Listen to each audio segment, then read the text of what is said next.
She thought divorcing him will make her richer.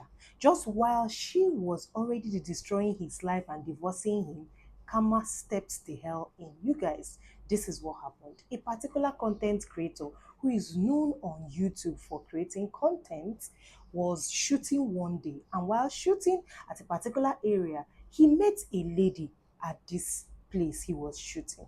And he liked her, he fell in love with her.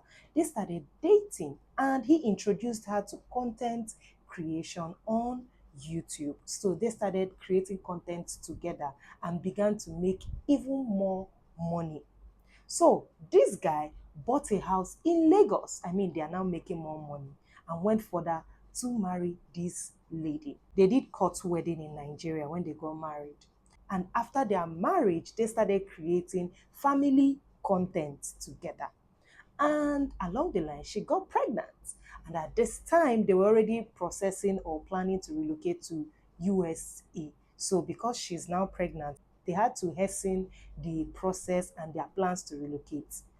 Thankfully, they got their visas and then they relocated to the US. And while in US, they were staying in a rented apartment, but they continued their family content creation and they were making more money, so much so that he was able to buy another house in the US and they stopped renting apartments. So while living in this their own apartment that they bought, she finally gave birth. And when she gave birth, their first child, a baby boy, time went by, she got pregnant again and she gave birth to a bouncing baby girl. So they now have one boy, one girl, two children. But along the line, they began to have issues.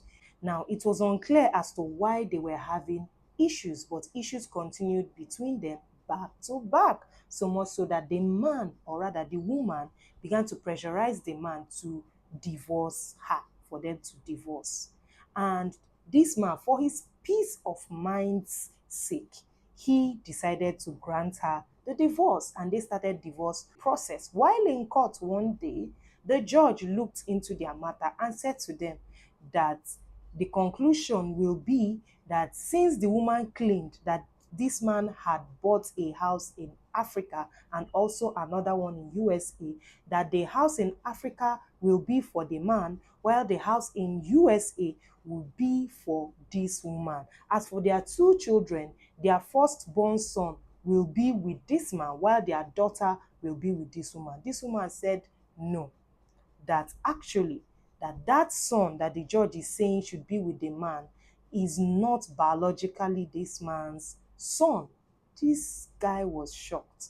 And then this man was made to go and do DNA test. And he found out that truly, this their son, he is not his biological father. This man was shocked and almost gave up.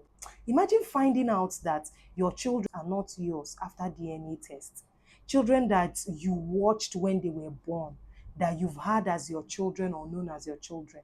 So this guy was really devastated, but he had to push on. His friends encouraged him to keep pushing on and to hang on. So they got back in court, and the conclusion by the judge in court was that this woman will be the one to stay with the two children. Plus, she will take the house that they bought in USA, while the man would take the house in Africa. So after this conclusion, they went home together. I mean, it just happened. So he was still staying in that house. But immediately they got home, this woman started saying to this man that he should pack out, that she is officially giving him a quit notice. I mean, based on the divorce conclusion, the man was asked to leave the house. And this woman was insisting that he should leave. This man began to cry. Imagine a house that you bought. Imagine the woman that you brought to this stage and brought to the USA, plus finding out that those children, they are not yours. He was just crying.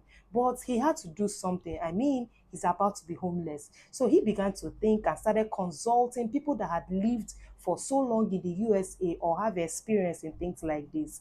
And he was advised that since he was the one that applied or filed for their coming to the USA, and he was the one that engaged his wife in the visa, he is the top applicant, okay?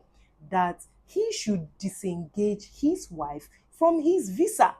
He should get a good lawyer to do this. This guy said, okay, went and got himself a good lawyer, and they started the process and disengaged his wife from his visa. And the woman was served the paper showing that she is now disengaged from this man's visa. So she began to beg and cry and apologize, was telling this man that let them get back to start living in the same apartment. This man said no, since she has decided to go this route to play this game, that he is not going to allow her back in again. And you know, being that she is disengaged, it means that she is no more a legal immigrant in the USA. Guess what happened? This woman was deported with her two children. And then the man, he contacted his family members to go and check if this woman went into his house in Lagos. They went, and of course, they found the woman there. So this man asked his family members to evict her out of his house in Lagos with her children. And they did so. And this woman, ever since, has been begging for them to reconcile. But this man said no. Some people are telling this man that he's being too harsh, that the children are innocent, that he would have just forgiven her and given her a second chance, at least because of the children, that God will still bless him and he will make more money. And some people are saying kudos to him that he has made brotherhood proud. You guys, do you think he went too far? Tell me what you think about this story in the comments, and I'll see you on my next video. Bye.